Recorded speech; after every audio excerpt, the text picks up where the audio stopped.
വളരെ അനുഗ്രഹീതമായ നല്ല പകലിനായി കർത്താവിന് സ്തോത്രം ചെയ്യുന്നു. നന്ദിയുള്ള ഹൃദയത്തോടെ ഇന്ന് പകലത്തെ നിമിഷങ്ങളിൽ കർത്താവിന്റെ സന്നിധിയിലായിരിക്കാൻ, ദൈവത്തെ ആരാധിക്കാനൊക്കെ ദൈവം നൽകിയ വിലപ്പെട്ട അവസരങ്ങൾക്കായി കർത്താവിന് സ്തോത്രം ചെയ്യുന്നു. എല്ലാവരും കർത്താവിൽ സന്തോഷമായിരിക്കുന്നത് വിശ്വസിക്കുന്നു. ദേവോത്സവമായ ഒരാഴ്ച കൂടെ നമ്മെ നടത്തിയ നല്ല കർത്താവിനെ ഒരു പ്രാവശ്യം കൂടി ആരാധിക്കാൻ ദൈവം നമ്മുടെ ജീവിതത്തിൽ ഒരുക്കിയ ഭാഗ്യ പദവിക്കായി കർത്താവിന് സ്തോത്രം ചെയ്യുന്നു. ഇന്ന് പകൽ ശുശ്രൂഷയിൽ സംബന്ധിക്കുന്ന എല്ലാ വിലപ്പെട്ട ദൈവമക്കൾക്കും കർത്താവായ യേശു ക്രിസ്തുവിന്റെ നാമത്തിൽ വന്ദനം അറിയിക്കുന്നു. കർത്താവെല്ലാവരെയും അനുഗ്രഹിക്കുമാറാകട്ടെ. അല്പനിമിഷം ദൈവവചനം നമ്മൾ ധ്യാനിക്കാൻ പോകുകയാണ്. പ്രാർത്ഥനയോടെ, ദൈവാശ്രയത്തോടെ, ഏകാഗ്രതയോടെ കർത്താവിന്റെ സന്നിധിയിൽ നമുക്കായിരിക്കാം. ഫിലെമോന്റെ ലേഖനമാണ് ഇന്ന് പകൽ അല്പനിമിഷങ്ങൾ ചിന്തിപ്പാൻ ആഗ്രഹിക്കുന്നത്. അതിന്റെ 10 മുതൽ 12 വരെയുള്ള വാക്യങ്ങൾ ആരെങ്കിലും ഒരാളൊന്ന് വായിച്ച് സഹായിക്കും. ഫിലെമോന്റെ ലേഖനം 10 മുതൽ 12 വരെയുള്ള വാക്യങ്ങൾ, Book of Philemon, verses 10 to 12. നമുക്ക് ഒരുമിച്ച് അല്പനിമിഷങ്ങൾ ധ്യാനിക്കാം. ആരെങ്കിലും ഒരാൾ അത് വായിച്ച് സഹായിക്കും. തടവിലിരിക്കുമ്പോൾ ഞാൻ ജനിപ്പിച്ച എന്റെ മകനായ ഒനേസിമോസിന് വേണ്ടിയാകുന്നു നിന്നോട് അപേക്ഷിക്കുന്നത്. അവൻ മുമ്പേ നിനക്ക് പ്രയോജനമില്ലാത്തവനായിരുന്നു, ഇപ്പോൾ നിനക്കും എനിക്കും നല്ല പ്രയോജനമുള്ളവൻ തന്നെ.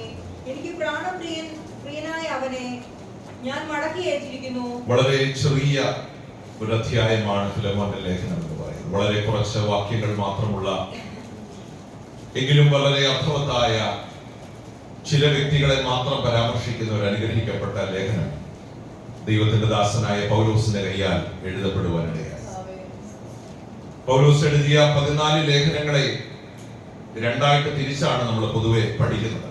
ഒന്ന് കാരാഗ്രഹ ലേഖനങ്ങൾ, 2 പൊതുവായി ദൈവസഭകൾക്ക് എഴുതിയ ലേഖനങ്ങൾ. കാരാഗ്രഹ ലേഖനങ്ങൾ 6 ലേഖനങ്ങളാണ് ദൈവത്തിന്റെ ദാസനായ പൗലോസ് എഴുതിയത്. ഈ കാരാഗ്രഹ ലേഖനങ്ങളിൽ ഒരു ലേഖനമാണ് നമ്മൾ ഇന്ന് ചിന്തയ്ക്കായി വായിച്ച ഫിലെമോന്റെ ലേഖനം എന്ന് പറയുന്നത്. പൗലോസ് എഴുതിയ 6 കാരാഗ്രഹ ലേഖനങ്ങളിൽ എഫേസ്യ ലേഖനമുണ്ട്, ഫിലിപ്പിയ ലേഖനമുണ്ട്, കൊലോസ്യ ലേഖനമുണ്ട്, തീത്തോസിന്റെ ലേഖനമുണ്ട്, 2 തിമോത്തിയോസിന്റെ ലേഖനമുണ്ട്, നമ്മളിപ്പോൾ വായിച്ച ഫിലെമോന്റെ ലേഖനമുണ്ട്. ഒന്നുകൂടെ പറയാം: എഫേസ്യ ലേഖനം, കൊലോസ്യ ലേഖനം, ഫിലിപ്പിയ ലേഖനം, തീത്തോസിന്റെ ലേഖനം, അതുപോലെ തിമോത്തിയോസിന് എഴുതിയ 2ാമത്തെ ലേഖനം, നമ്മൾ ഇപ്പോൾ വായിച്ച ഫിലെമോന്റെ ലേഖനം. ഇങ്ങനെ 6 ലേഖനങ്ങളാണ് കാരാഗ്രഹ ലേഖനങ്ങളായി അറിയപ്പെടുന്നത്. ഈ കാരാഗ്രഹ ലേഖനങ്ങളെ തന്നെ 2ആയിട്ടാണ് തരംതിരിച്ച് പഠിക്കുന്നത്. 2 കാരാഗ്രഹങ്ങളിൽ ഇരുന്നാണ് പൗലോസ് ഈ 6 ലേഖനങ്ങൾ എഴുതുവാനിടയായത്. അപ്പോസ്തല പ്രവൃത്തി 28-ാം അധ്യായം നമ്മൾ വായിച്ചു വരുമ്പോൾ 2 വർഷം റോമിൽ തടവിൽ പൗലോസ് ആയിരുന്നുവെന്ന് ദൈവത്തിന്റെ വചനം നമ്മളെ പഠിപ്പിക്കുന്നു. പ്രത്യേകിച്ച് ഒരു വളരെ സംഭവബഹുലമായ യാത്രയ്ക്ക് ശേഷം ദൈവം വാഗ്ദത്തം ചെയ്ത റോമിൽ പൗലോസ് എത്തിച്ചേരുവാനിടയായി തീർന്നു. കൈസറുടെ മുൻപിൽ നീ എന്റെ സാക്ഷിയായി തീരണമെന്നും യെരൂശലേമിൽ എന്നെ സാക്ഷീകരിച്ചതുപോലെ റോമിലും എന്റെ സാക്ഷിയായി നിലനിൽക്കണമെന്നുള്ള ദൈവത്തിന്റെ പ്രവചന ദൂത് ദൈവത്തിന്റെ ദാസനായ പൗലോസിന്റെ ജീവിതത്തിൽ നിവർത്തിപ്പാനിടയായി തീർന്നു. പക്ഷെ റോമിൽ ചെന്നപ്പോഴും വിസ്താരത്തിൽ ഏകദേശം 2 വർഷങ്ങൾ, കൈസറുടെ മുൻപിൽ 2 വർഷങ്ങൾ വിസ്താരത്തിൽ തന്നെ ആയിരുന്നു. ഗവൺമെന്റ് എടുത്തു കൊടുത്ത, പൗലോസ് കൂലി കൊടുത്ത ഒരു വീട്ടിൽ സ്വതന്ത്രമായി തടവനുവദിക്കുന്ന ഒരു കാലഘട്ടം. നമ്മുടെ ഭാഷയിൽ പറഞ്ഞാൽ ഒരു ഹൗസ് അറസ്റ്റ്. കാരാഗ്രഹത്തിലല്ല പൗലോസിനെ പാർപ്പിച്ചത്, മറിച്ച് പൗലോസ് ചെലവ് ചെയ്ത ഒരു ഭവനം എടുത്ത ആ ഭവനത്തെ ഒരു കാരാഗ്രഹമാക്കി. എന്നാൽ പൗലോസിന് പുറത്തേക്ക് പോകാനുള്ള സ്വാതന്ത്ര്യമില്ല, പക്ഷെ വിസിറ്റേഴ്സിനെ അകത്തേക്ക് ക്ഷണിക്കാനുള്ള സ്വാതന്ത്ര്യം. ഒരുപക്ഷെ ഒരാഴ്ചയിൽ ഇത്ര പേര് വെച്ച്, ഒരു ദിവസം ഇത്ര പേര് വെച്ച് വന്ന് പൗലോസിനെ കാണാം എന്ന് നിബന്ധന വെച്ച് ആ ഹൗസ് അറസ്റ്റിൽ, ആ ഭവനത്തിൽ, ഒരു കാരാഗ്രഹത്തിൽ ഏകദേശം 2 വർഷം പൗലോസ് പാർത്തതായി അപ്പോസ്തല പ്രവൃത്തി 28-ാം അധ്യായത്തിൽ നമ്മൾ കാണാം. ഈ ഭവനത്തിൽ വെച്ചാണ് 5 ലേഖനങ്ങൾ എഴുതപ്പെട്ടത്. ഒന്ന് ഫിലിപ്പിയ ലേഖനം, കൊലോസ്യ ലേഖനം, നമ്മൾ വായിച്ച ഫിലെമോന്റെ ലേഖനം, ദൈവത്തിന് സ്തോത്രം, അതുപോലെ തന്നെ തീത്തോസിന്റെ ലേഖനം, എഫേസ്യ ലേഖനം. ഈ 5 ലേഖനങ്ങൾ എഴുതപ്പെട്ടത് ആ കാലഘട്ടത്തിൽ വെച്ചാണ്. എന്നാൽ തിമോത്തിയോസിന് എഴുതിയ 2ാം ലേഖനം എഴുതുന്നത് പൗലോസിന്റെ ഏറ്റവും അവസാന കാലഘട്ടത്തിലാണ്. തണുത്ത് വിറച്ച ഒരു കാരാഗ്രഹ മുറി, ഒരു പാറയ്ക്കകത്ത് അണ്ടർഗ്രൗണ്ടിൽ വെട്ടിയെടുത്ത വെളിച്ചമകത്തേക്ക് കയറാത്ത ഒരു സെല്ലിനകത്ത്, ദൈവത്തിന് സ്തോത്രം, ആഹാരം ഒരു കയറിൽ തൂക്കി താഴേക്ക് ഇറക്കി കൊടുക്കുന്ന തണുത്തു വിറച്ച മുറിയിൽ ഒരു പുതപ്പ് പോലും ഇല്ലാതെ മരണത്തെ കാത്തു കിടക്കുന്ന പൗലോസ് കാരാഗ്രഹത്തിൽ എഴുതിയ ഏറ്റവും അവസാന ലേഖനമാണ് 2 തിമോഥെയോസ് ലേഖനം. അതുകൊണ്ടാണ് ആ അധ്യായത്തിൽ ശക്തമായ തന്റെ പ്രത്യാശയെ കുറിച്ച് പൗലോസ് പറഞ്ഞു, നല്ലവർ പൊരുതു, ഓട്ടം തികച്ചു, വിശ്വാസം കാത്തു. ഇനി നീതിയുടെ കിരീടം എനിക്കായി വെച്ചിരിക്കുന്നു. എനിക്ക് മാത്രമല്ല, അവന്റെ വരവിൽ പ്രിയം വെച്ച ഏവർക്കും നീതിയുള്ള ന്യായാധിപതിയായ ദൈവം ആ ദിവസത്തിൽ അത് നൽകുമെന്നുള്ള ദൈവത്തിന്റെ സ്തോത്രം. ശക്തമായ ദൈവിക ദൂത് ദൈവസഭയ്ക്ക് നൽകുവാൻ ദൈവം ആ ലേഖനത്തിൽ പൗലോസിനെ ഉപയോഗിക്കുക. പൗലോസ് പറയുന്ന വാക്കുകൾ സത്യമാണ്. എന്റെ നിര്യാണകാലം അടുത്തിരിക്കുന്നു. ദൈവത്തിന്റെ സ്തോത്രം. ഞാൻ ഇപ്പോൾ തന്നെ പാനീയയാഗമായി ഒഴിക്കപ്പെടും. നിങ്ങൾ ശ്രദ്ധിച്ചേ, ദൈവത്തിന്റെ സ്തോത്രം. ചിരച്ഛേദം ചെയ്ത് തലവെട്ടി രക്തം വാർന്നൊഴുകുന്ന ഒരു മരണമായിരിക്കും തനിക്ക് ഉണ്ടാകുന്നതെന്ന് മുൻകൂട്ടി കണ്ട് പൗലോസ് പറയുക, ഞാൻ ഇപ്പോൾ തന്നെ പാനീയയാഗമായി ഒഴിക്കപ്പെടുന്നു. പക്ഷെ ആ പ്രതികൂലങ്ങളുടെ മുൻപിലും പതറുന്ന ഒരു പൗലോസിനെ അല്ല കാണുന്നത്, മറിച്ച് ശക്തമായ ഒരു ലേഖനം. ഞാൻ നല്ലവർ പൊരുതു, ഓട്ടം തികച്ചു, വിശ്വാസം കാത്തു, ഇനി നീതിയുടെ കിരീടം എനിക്കായി കാത്തിരിക്കുന്നു എന്ന പ്രത്യാശയുടെ വാക്കുകൾ ദൈവസഭയ്ക്ക് കൈമാറിയ ഒരു പൗലോസിനെയാണ് നമ്മൾ കാണുവാനിടയായി തീർന്നത്. ദൈവത്തിന്റെ സ്തോത്രം. എന്റെ മനസ്സിൽ വന്ന ചിന്ത ഇതാണ്, ഒരു കാരാഗ്രഹങ്ങൾക്കും പൗലോസ് എന്ന ദൈവമനുഷ്യനെ തളർത്താൻ കഴിഞ്ഞില്ല. മറിച്ച് കാരാഗ്രഹങ്ങളാണ് ശക്തമായ ലേഖനങ്ങൾ ദൈവസഭയ്ക്ക് കൈമാറുവാൻ ദൈവം തന്നെ ഉപയോഗിക്കുവാനിടയായത്. എഫെസ്യ ലേഖനത്തിന്റെ പ്രമേയം എന്ന് പറയുന്നത് ഒടുവിൽ കർത്താവിലും അവന്റെ ആമീത ബലത്തിലും കാരാഗ്രഹത്തിൽ ഇരിക്കുമ്പോഴും ദൈവം നൽകിയ ബലത്തെ കുറിച്ചും ദൈവത്തിൽ നിന്ന് ഒരു ദൈവബലം പ്രാപിക്കുന്ന ഊർജത്തെ കുറിച്ചും ശക്തിയെ കുറിച്ചുമാണ് പൗലോസ് വാചാലമായി തീരുവാനിടയായിരുന്നത്. കാരാഗ്രഹങ്ങൾ പൗലോസിനെ ഒതുക്കിയില്ല, മറിച്ച് കാരാഗ്രഹങ്ങളാണ് അനുഗ്രഹിക്കപ്പെട്ട ലേഖനങ്ങൾ ദൈവസഭയ്ക്ക് കൈമാറുവാൻ ദൈവം തന്റെ ദാസനെ ഉപയോഗിക്കുവാനിടയായി തീർന്നത്. ദൈവത്തിന് സ്തോത്രം ചെയ്യുക.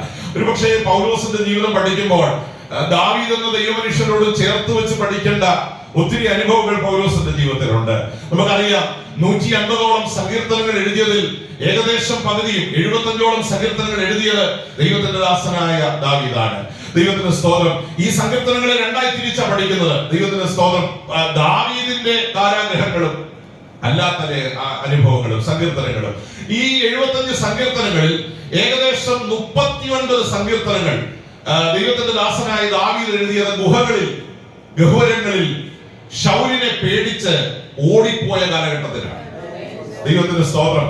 പ്രാണനെ പേടിച്ച്, ജീവനെ പേടിച്ച്, ദൈവത്തിന്റെ സ്തോത്രം, നാളുകളിൽ എങ്ങനെയായി തീരും എന്നറിയാതെ കൊല്ലുവാൻ നടക്കുന്ന ഒരു ശൗലിന്റെ മുൻപിൽ രക്ഷപ്പെട്ടു പോയ, ഓടിപ്പോയ ഘട്ടങ്ങളിൽ ദൈവത്തിന്റെ ദാസനായ ദാവീദ് എഴുതിയ അനുഗ്രഹിക്കപ്പെട്ട സങ്കീർത്തനങ്ങളാണ് നമ്മുടെ പുസ്തകത്തിൽ നമ്മൾ വായിക്കുവാനിടയായി തീരുന്നത്.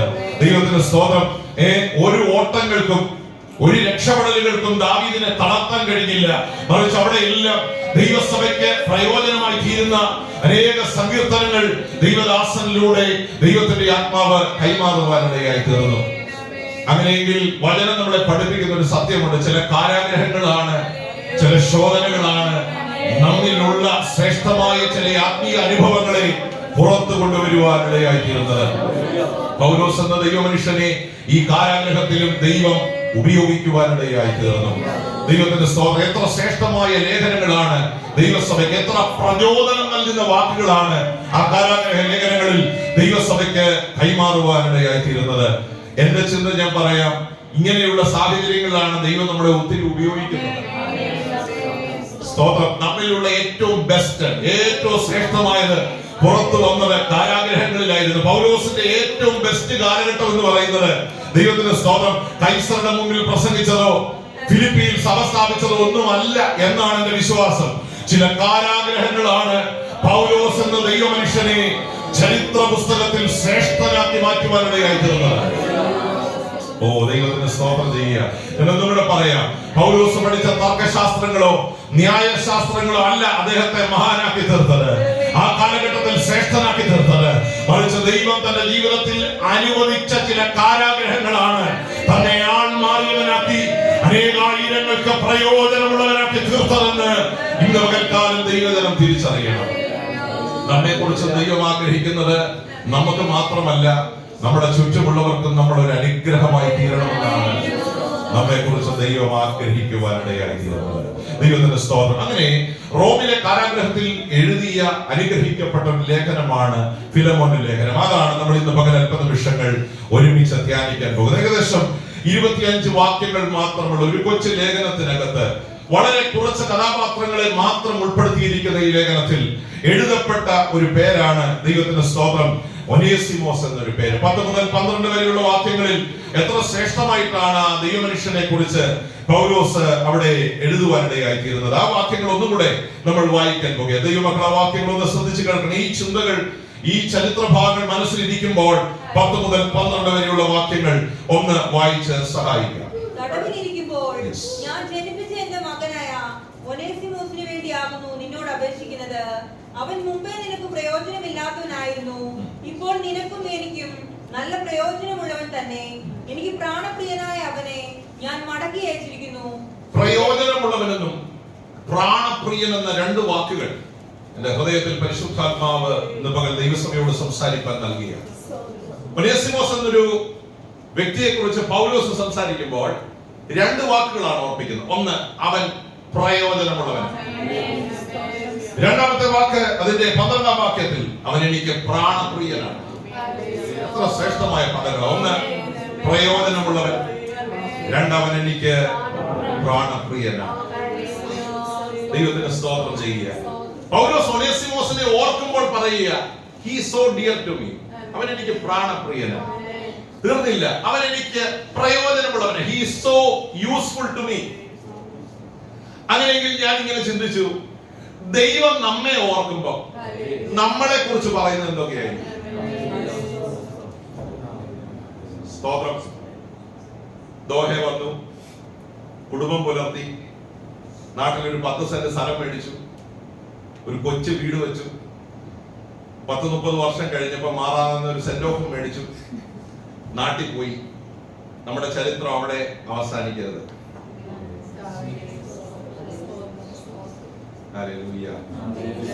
സ്തോത്രം. പോയോ?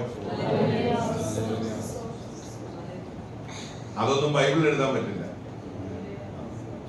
അത് ദൈവം തന്ന ഒരു ജീവിതം, ദൈവം തന്ന ഒരു അനുഭവം, അത് നമ്മൾ മുന്നോട്ട് കൊണ്ടുപോയി. കുഞ്ഞുങ്ങളെയൊക്കെ പഠിപ്പിച്ചു, അത് ബൈബിളിൽ എഴുതാൻ പറ്റുമോ? എന്റെ കൂടില്ല. കുഞ്ഞുങ്ങളെയൊക്കെ ഒരു സേഫ് സ്ഥലത്താക്കി. നല്ല കാര്യം. ദൈവം തന്ന എല്ലാ നന്മയ്ക്കും സ്തോത്രം. അതൊരു നന്മയെന്നേ ഉള്ളൂ. പക്ഷെ നമ്മളെ കുറിച്ച് ദൈവം പറയുമ്പോൾ എന്തൊക്കെ എഴുതും?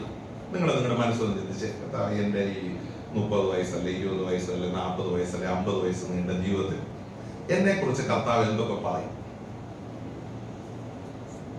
മുഖത്തെ ചിരിയൊക്കെ ഒന്ന് പോകുന്നല്ലോ. നമ്മളെ കുറിച്ച് കർത്താവ് എന്തൊക്കെ പറയാൻ സാധ്യതയുണ്ട്?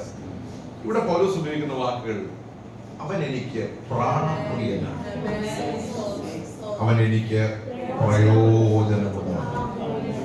ശ്രേഷ്ഠമായ വാക്കുകളാണ്. സ്തോത്രം. ഞാന് ഇന്ന് പകൽ ഈ വചനം എന്റെ മനസ്സിൽ കൂടെ പോയപ്പോ ഞാൻ പ്രാർത്ഥിച്ചൊരു വാക്ക്, എന്നെ കുറിച്ചും ഇവിടെ ഇരിക്കുന്ന ഓരോ വ്യക്തിയെ കുറിച്ചും കർത്താവ് ഇങ്ങനെ ഒരു സാക്ഷ്യം പറയുന്ന, അവൻ എനിക്ക് പ്രാണപ്രിയനാണ്, അവൻ എനിക്ക് പ്രയോജനമുള്ളവനാണ്.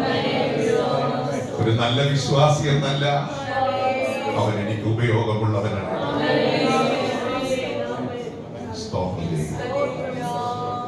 ഞാൻ വചനം ധ്യാനിച്ചപ്പോൾ എന്റെ മനസ്സിൽ കൂടെ കടന്നുപോയ ചിന്ത, ഒരു നല്ല വിശ്വാസിയായിരിക്കുന്നതും പ്രയോജനമുള്ളവനായിരിക്കുന്നതും രണ്ടും രണ്ടാണ്.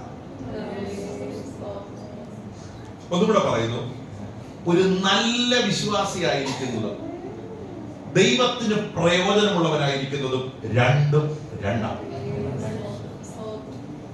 ഒന്നാമത്തെ ഭാഗം ഒന്ന് ചിന്തിക്കാം. എങ്ങനെ ഒരു നല്ല വിശ്വാസിയാകുന്നത്? How to become a good believer. ഒരു നല്ല വിശ്വാസിയാകുന്നത് എങ്ങനെ?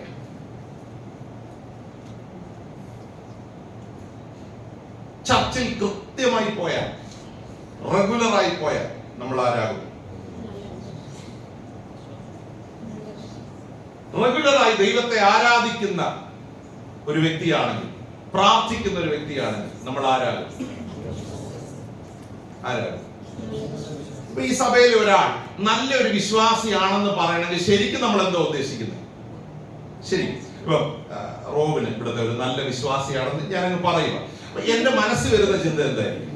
എന്തുകൊണ്ടായിരിക്കും ഞാനൊരു പേര് പറഞ്ഞതേ ഉള്ളൂ, സ്തോത്രം, കാരണം ഫീലിങ്സ് ഇല്ലാത്ത ഒരാളായതുകൊണ്ട് ഞാൻ ആ പേര് എപ്പോഴും പറയും. സ്തോത്രം. അപ്പൊ ഒരാള് നല്ല ഒരാളാണ്, ഓക്കെ, എന്നാ പിന്നെ വിട്ടുപിടിക്കാം. ഫേവയെ കുറിച്ച് പറയാം. ഒരു ഫേവ നല്ലൊരു വിശ്വാസിയാണെന്ന് പറയുമ്പോൾ എന്റെ മനസ്സിൽ ഞാൻ ചിന്തിക്കുന്നത് എന്തായിരിക്കും? ഒന്ന് പറഞ്ഞു. നിങ്ങൾ എന്റെ കൂടെ ഒരു പകുതി മയക്കത്തിൽ അല്ലെങ്കിൽ എല്ലാവരും എന്റെ കൂടെ ഒന്ന് പറഞ്ഞു. നമ്മൾ എന്തായിരിക്കും ഉദ്ദേശിക്കുന്നത്? ശരിക്കും റെഗുലർ ആയിട്ട് വരുന്നയാള്, ചർച്ചിനോട് വിശ്വസ്തമായിരിക്കുന്ന ആള്, ആരാധിക്കുന്ന ആള്, പ്രാർത്ഥിക്കാൻ മനസ്സുള്ള ആള്, സഭയുടെ ആത്മീകമായും ഭൗതികമായ കാര്യങ്ങളിൽ കൂട്ടായ്മ കാണിക്കുന്ന ആള്, സഭയുടെ ഏതൊരു ആവശ്യത്തിനും ഓടി വരുന്ന ഒരാള്. ആ വ്യക്തിയെ നമ്മൾ എന്ത് വിളിക്കും? സൺഡേ സ്കൂൾ പഠിപ്പിക്കുന്ന ഒരാള്, ആക്റ്റീവായിരിക്കുന്ന ഒരാള്. ഇപ്പൊ സഭയിൽ ആക്റ്റീവായിരിക്കുന്ന ഒരാള് നല്ല, പക്ഷെ ഒരു നല്ല വിശ്വാസി ദൈവത്തിന് പ്രയോജനമുള്ളവനാകണമെന്നില്ല.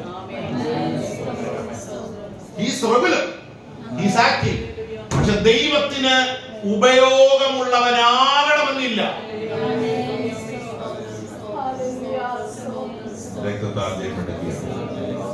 ദൈവത്തിന് ഉപയോഗമുള്ളവനാകണമെങ്കിൽ ദൈവത്തിന്റെ മനസ്സറിഞ്ഞ് പ്രവർത്തിക്കാൻ ആ വ്യക്തിക്ക് കഴിയണം. എന്നെ കുറിച്ചുള്ള ദൈവത്തിന്റെ പദ്ധതി എന്താണെന്നും ആ പദ്ധതി എന്നിൽ നിറവേറ്റണമേ എന്നും. ഒരു കുടുംബത്തിനകത്ത് ഒതുങ്ങിക്കൂടി സഭയിൽ വന്ന് ആത്മാർത്ഥമായി ആരാധിച്ചു പോകുന്ന ഒരാളെ നല്ല വിശ്വാസി എന്ന് നമുക്ക് വിളിക്കാം. പക്ഷെ ഈ കാലഘട്ടത്തിൽ ദൈവത്തിന് ആവശ്യം അത് മാത്രമല്ല. പാസ്റ്ററെ, ഞാൻ ആരോടും വഴക്കിന് പോകുന്നില്ലല്ലോ, ഞാൻ ആരോടും അനാവശ്യം പറയാൻ പോകുന്നില്ലല്ലോ, കൃത്യമായി പാസ്റ്റർ ആശീർവാദം പറയുമ്പോൾ ഞാൻ ഇറങ്ങി പോകുമല്ലോ, ഞാൻ ഒരു കാര്യത്തിനും ഹെഡ് ചെയ്യാൻ നിങ്ങൾ ഇവിടെ ഇല്ല. ഹെഡ് ചെയ്താൽ എന്ത് പറ്റും? സ്തോത്രം. ചില നാളുകൾക്ക് മുൻപ് ഒരു സഭയിൽ ഇങ്ങനെ പ്രസംഗിക്കാൻ പോയപ്പോ ഒരു സഹോദരനെ കണ്ടു. അപ്പം ആശീർവാദം പറഞ്ഞപ്പോഴേ അദ്ദേഹം എന്ത് ചെയ്തു? ഇറങ്ങിപ്പോയി. അപ്പൊ ഞാൻ അദ്ദേഹത്തിന്റെ വീട്ടിൽ ആഹാരത്തിനൊക്കെ ചെന്ന് ചോദിച്ചു, അച്ഛൻ എന്താ പെട്ടെന്ന് പോയി കളഞ്ഞു? മാസം ഞാൻ ആശീർവാദം കഴിഞ്ഞ അവിടെ നിൽക്കാം. ഞാൻ ചോദിച്ചു, അതെന്താ കാര്യം? അതെ, ആരും എന്തേലുമൊക്കെ പറഞ്ഞു പോകുമ്പോ പിന്നെ ഞാനും എന്തേലുമൊക്കെ. സ്തോത്രം. അപ്പൊ അതുകൊണ്ട് ഇതൊന്നും ഉണ്ടാകാതിരിക്കാൻ ആശീർവാദം പറഞ്ഞ് തീരുമ്പോഴേ ഞാൻ ഹോളിന്റെ വെളിയിൽ. ആദ്യം കേട്ടപ്പോ എനിക്ക് സന്തോഷം തോന്നി. ഒരു കാര്യത്തിലും അനാവശ്യമായിട്ട് ഇടപെടുന്നില്ല, ആരോടും വഴക്കിന്. കൃത്യമായ 6:30 വരുന്നു, 8:45 ഹോളിൽ നിന്ന്. ഹലോ, ആർക്കും ദോഷം. നിങ്ങളൊരു നല്ല വിശ്വാസിയാണ്, പക്ഷെ നിങ്ങൾക്ക് കൃപയില്ല. കാരണം ആരെങ്കിലും എന്തെങ്കിലും പറഞ്ഞാൽ കേൾക്കാനുള്ള ക്ഷമ. അതുകൊണ്ടല്ലേ ഓടുന്നത്. എന്തിനേലും ഒക്കെ ഹെഡ് ചെയ്താൽ എന്തൊക്കെ പ്രശ്നങ്ങളൊക്കെ അത് കൈകാര്യം ചെയ്യാനുള്ള കൃപയാണ് ഒരു ദൈവവചനം.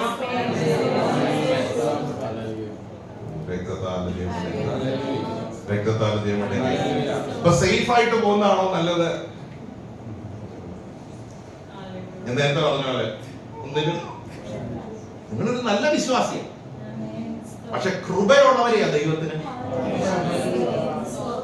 രക്തത്താൽ ആരെങ്കിലും എന്തെങ്കിലും പറഞ്ഞാലും അത് ക്ഷമിക്കാനും, അത് സഹിക്കാനും, അതിനെ അതിജീവിപ്പാനും, അതിനെ ചിരിച്ചോണ്ട് നേരിടാനും, അതാ ഒരു ദൈവമനുഷ്യന്റെ കരുത്ത്. അവിടെയാണ് നീ ഉപയോഗിക്കപ്പെടുന്നത്, അവിടെയാണ് നീ പ്രയോജനമുള്ളവനായി തീരുന്നത്, അവിടെയാണ് നിന്റെ മേലുള്ള കൃപ വ്യാപരിക്കേണ്ടത്. അപ്പൊ ഇന്ന് പകൽ പ്രാർത്ഥിക്കുന്ന ഒരു നല്ല വിശ്വാസിയായി തീരാൻ മാത്രമല്ല, ചില വിഷയങ്ങളിൽ കൃപയോടെ ചിലതിനെ അതിജീവിപ്പാനുള്ള ദൈവശക്തി എന്റെ മേൽ പകരണം, എന്നെ ആ നിലകളിൽ വളർത്തിയെടുക്കണമെന്ന് നമ്മൾ ആത്മാർത്ഥമായി എന്ത് ചെയ്യണം? പ്രാർത്ഥിക്കണം. ദൈവത്തിന് സ്തോത്രം ചെയ്യുക. ഇവിടെ 2 വാക്കുകളാണ് ഈ ഒനേസിമോസ് എന്നൊരു വ്യക്തിയെ കുറിച്ച് എഴുതിയിരിക്കുന്നു. ഒന്ന്, അവൻ പ്രയോജനമുള്ളവനാണ്. രണ്ടാമത്തെ വാക്ക് കുറച്ചുകൂടെ പവർഫുൾ ആണ്. അവൻ എനിക്ക് പ്രാണപ്രിയനാണ്. ഈ ഒനേസിമോസ് ഒനേസിമോസിനെ പൗലോസ് പരിചയപ്പെടുന്നത് കാരാഗ്രഹത്തിൽ വെച്ച്. സ്തോത്രം. ഒരുപക്ഷെ റോമിലെ കാരാഗ്രഹത്തിൽ വെച്ച് പൗലോസിന് എന്തെങ്കിലും ശുശ്രൂഷ ചെയ്യാൻ വന്ന സമയത്തായിരിക്കും സഹബദ്ധനായിരുന്ന കാരാഗ്രഹവാസിയായിരുന്ന ഈ ഒനേസിമസ് എന്നൊരു മനുഷ്യനെ പൗലോസ് പരിചയപ്പെടുന്നത്. അപ്പം എന്റെ ചിന്ത ഈ ചരിത്ര പുസ്തകങ്ങളിൽ വായിച്ചിരിക്കുന്നത് ഈ ഒനേസിമോസ് ഒരു വിശ്വാസിയായിരുന്നു. കാരണം കൊലോസ്യ സഭയിലെ ഒരു മെമ്പറായിരുന്നു. അതിന്റെ കാരണം ഈ ഫിലോമോൻ എന്നൊരു വ്യക്തിക്ക് ശുശ്രൂഷ ചെയ്യുന്ന ഒരു ദാസനായിരുന്നു ഈ ഒനേസിമോസ് എന്ന് പറയുന്നത്. ദൈവത്തിന് സ്തോത്രം ചെയ്യുക. അതിന്റെ ആ വാക്യം ഒന്ന് ശ്രദ്ധിച്ചേ. 15-ാം വാക്യം 16 വാക്യങ്ങളൊന്ന് വായിച്ചു. അതേ അധ്യായം. അവൻ അല്പകാലം വേർവിട്ടു പോയത് അവനെ സദാകാലത്തേക്കും നിനക്ക് ലഭിക്കേണ്ടതിനായിരിക്കും. അവൻ ഇനി ദാസനല്ല, ദാസന് മീതെ പ്രിയ സഹോദരൻ തന്നെ. അവൻ വിശേഷാൽ എനിക്ക് പ്രിയനെങ്കിൽ നിനക്ക് ജഡസംബന്ധമായും കർത്തൃസംബന്ധമായും എത്രയധികം. 18-ാം വാക്യം ചേർത്ത് വായിച്ചോ. അവൻ നിന്നോട് വല്ലതും അന്യായം ചെയ്തിട്ടോ കടം പെട്ടിട്ടോ ഉണ്ടെങ്കിൽ അത് എന്റെ പേരിൽ കണക്ക് കൊടുക്കുക. ഫിലോമോൻ എന്ന ഒരു മനുഷ്യന് ശുശ്രൂഷ ചെയ്ത ഒരു ദാസനായിരുന്നു ഒനേസിമോസ് എന്ന് പറയുന്നത്. He was a servant of Philemon.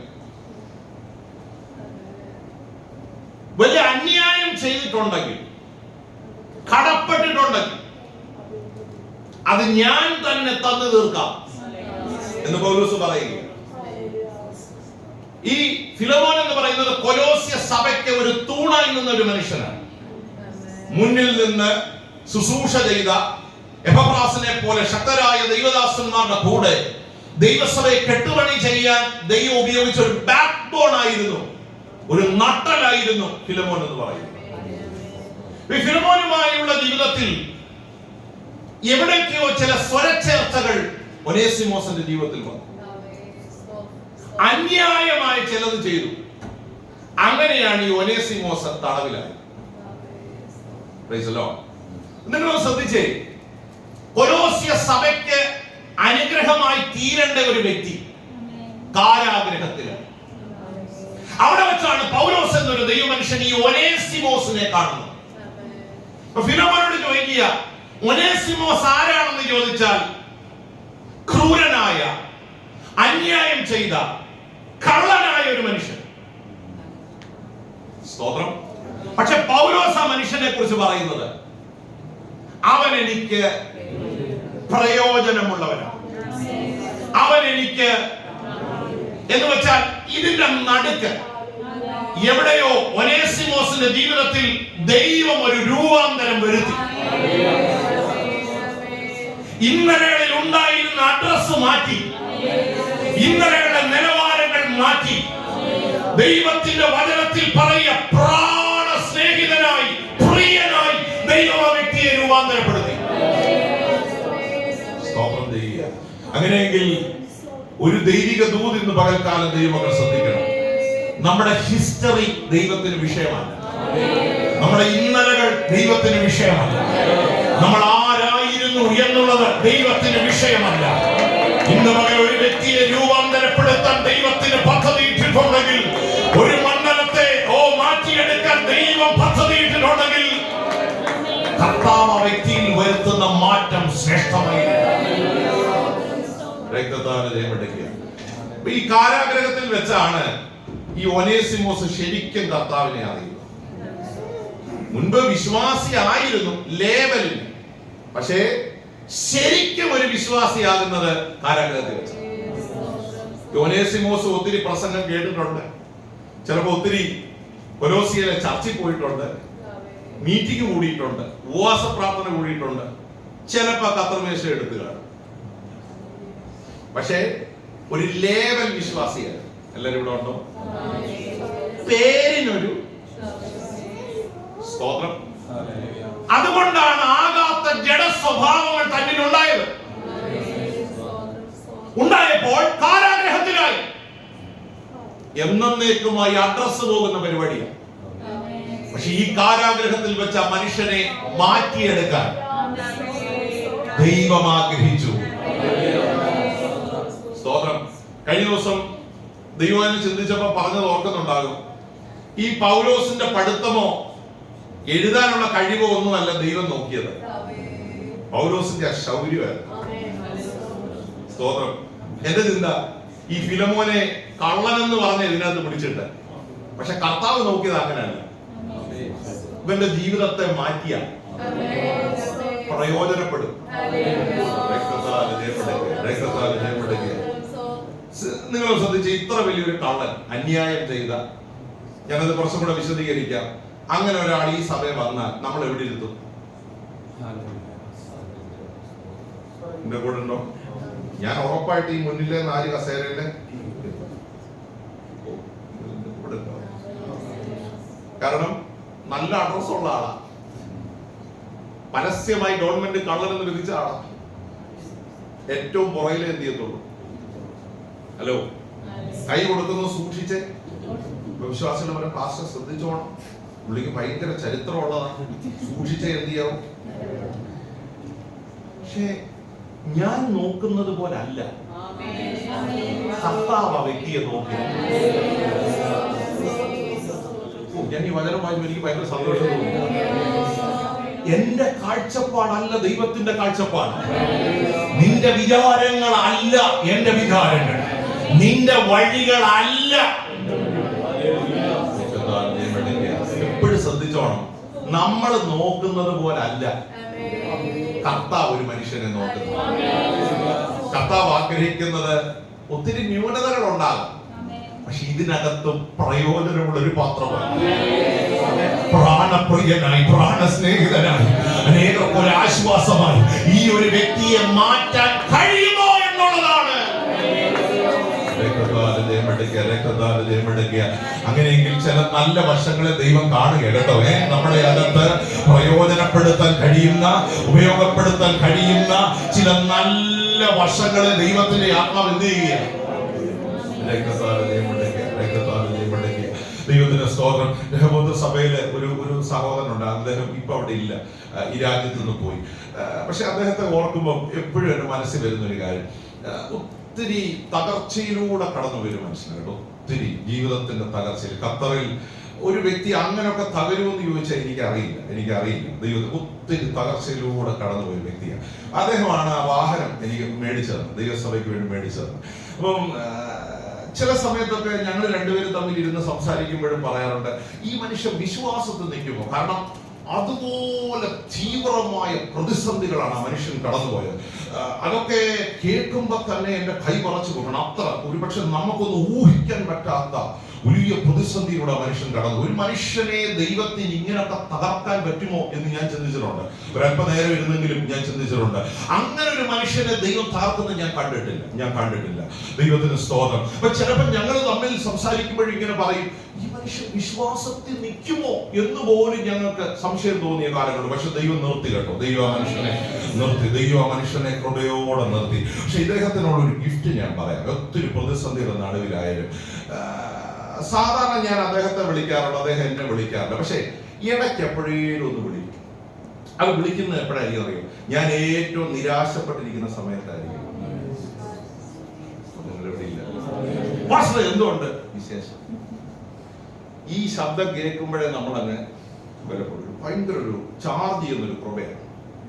Pass ഒന്ന് റെഡി ആയിരിക്കും. നമുക്ക് ഒരു ഫുഡൊക്കെ കഴിച്ചിട്ട് എല്ലാവരും ഉണ്ടോ? സത്യം പറഞ്ഞ ഒരു ഫുഡൊക്കെ കഴിച്ച് ഒരു അരമണിക്കൂർ സ്പെൻഡ് ചെയ്ത് തിരിച്ചു വരുമ്പോഴേ നമ്മളങ്ങ് ചാർജ് ചെയ്യും. അതൊരു ഭയങ്കര കൃപയാണ്. രക്തത്താൽ ജയമെടുക്കുകയാണ്. ഞാനിങ്ങനെ ചിന്തിക്കും, ചിലപ്പോ മനുഷ്യനെ ദൈവം തകർക്കുന്നത് അനേക ഊർജം പകരാൻ. കുഴപ്പമില്ല മാസ്റ്റർ, കർത്താവ് കൂടെ ഉണ്ട്, ദൈവം സഹായിക്കുമെന്ന് ഇങ്ങോട്ട് പറയും. ദൈവത്തിന് സ്തോത്രം ചെയ്യുക. എനിക്കൊരു കാര്യം അദ്ദേഹത്തിന്റെ ജീവിതത്തിൽ ഞാൻ പഠിച്ചൊരു പാഠം, ഈ തകർക്കുന്നവരെ ദൈവത്തിന് പ്രയോജനപ്പെടുത്താൻ പറ്റും. സ്തോത്രം. ഉപയോഗിക്കണമെങ്കിൽ നീ ഉപയോഗശൂന്യമാകണം. നമ്മളൊരു വേസ്റ്റ് ആയാലേ, പ്രയോജനമില്ലാത്തവരായാലേ, നമ്മൾ ദൈവസന്നിധിയിൽ തകർക്കപ്പെട്ടാലേ അനേകർക്ക് ആശ്വാസം നൽകുന്ന, പ്രചോദനം നൽകുന്ന, ഉത്തേജനം നൽകുന്ന, കരുത്ത് നൽകുന്ന ഒരു വ്യക്തിയായി ദൈവത്തിന് നമ്മളെ എന്ത് ചെയ്യാൻ പറ്റും? ജയമെടുക്കുക, രക്തത്താൽ ജയമെടുക്കുക, രക്തത്താൽ ജയമെടുക്കുക. അങ്ങനെ ഒരു കൃപ ദൈവം നമുക്ക് തരണം. എങ്ങനെയുള്ള കൃപ എന്നറിയാം? പാസ്റ്ററെ പോലും ചാർജ് ചെയ്യുന്ന എവിടെ ഞാൻ ആരോടായി പാസ്റ്റർ വേണമെങ്കിൽ പാസ്റ്റർ ഞങ്ങളെ ഒന്ന് ബലപ്പെടുത്തിയിട്ട് പോവാം, ഞങ്ങള് 8:45 വരെ ഇരുന്ന് തരാം. അങ്ങനെയാണോ? എല്ലാവരും ഇവിടെ ഉണ്ടോ? അതൊരു കൃപ, അതൊരു ബലം, അതൊരു അഭിഷേകമാണ്. ദൈവത്തിന്റെ സ്തോത്രം. ആ മനുഷ്യനെ ദൈവം അത്രയും തകർത്തത്, അത്രയും കരയിപ്പിച്ചത്, അത്രയും വേദനിപ്പിച്ചത് രക്തത്താൽ ജയമെടുക്കുക, രക്തത്താൽ ജയമെടുക്കുക. എല്ലാവരും ഇവിടെ ഉണ്ടോ? ഭയങ്കര ഒരു ആശ്വാസമാണ്, ഭയങ്കര ഒരു പ്രചോദനമാണ് ദൈവത്തിന്റെ സ്തോത്രം. അപ്പൊ ചിലരെ ദൈവം തകർക്കുമ്പോൾ, പ്രയോജനമില്ലാത്തവരാക്കുമ്പോൾ, അതിന്റെ മധ്യത്തിൽ അവരിലൂടെ നാളുകളിൽ വെളിപ്പെടാനുള്ള ഒരു മഹത്വമാണ് ദൈവം ആഗ്രഹിക്കുന്നത്. ദൈവത്തിന് സ്തോത്രം ചെയ്യുക. നമ്മളൊരു വേസ്റ്റ് അല്ല, നമ്മൾ പ്രയോജനമില്ലാത്തവരല്ല. ഇത് പകരം ശ്രദ്ധിച്ച് കേൾക്കണമേ. എന്റെ ജീവിതം എന്താ ഇങ്ങനെ? ദൈവത്തിന് സ്തോത്രം. മുന്നേറാൻ കഴിയാതെ, ഒരു ഇഞ്ച് മുന്നോട്ട് പോകാൻ കഴിയാതെ, മറ്റുള്ളവർക്ക് ഒരു അനുഗ്രഹമായി തീരാൻ കഴിയാതെ, എന്തുകൊണ്ടാണ് ഞാനൊരു വേസ്റ്റായി ഇങ്ങനെ മാറുന്നത്? ചിലപ്പോഴെങ്കിലും നമ്മുടെ ജീവിതത്തിൽ നമ്മൾ ചിന്തിച്ചിട്ടുണ്ടാകാം. പക്ഷേ വേസ്റ്റായവരെ മാത്രമേ ദൈവത്തിന് ഉപയോഗിക്കാൻ കഴിയൂ.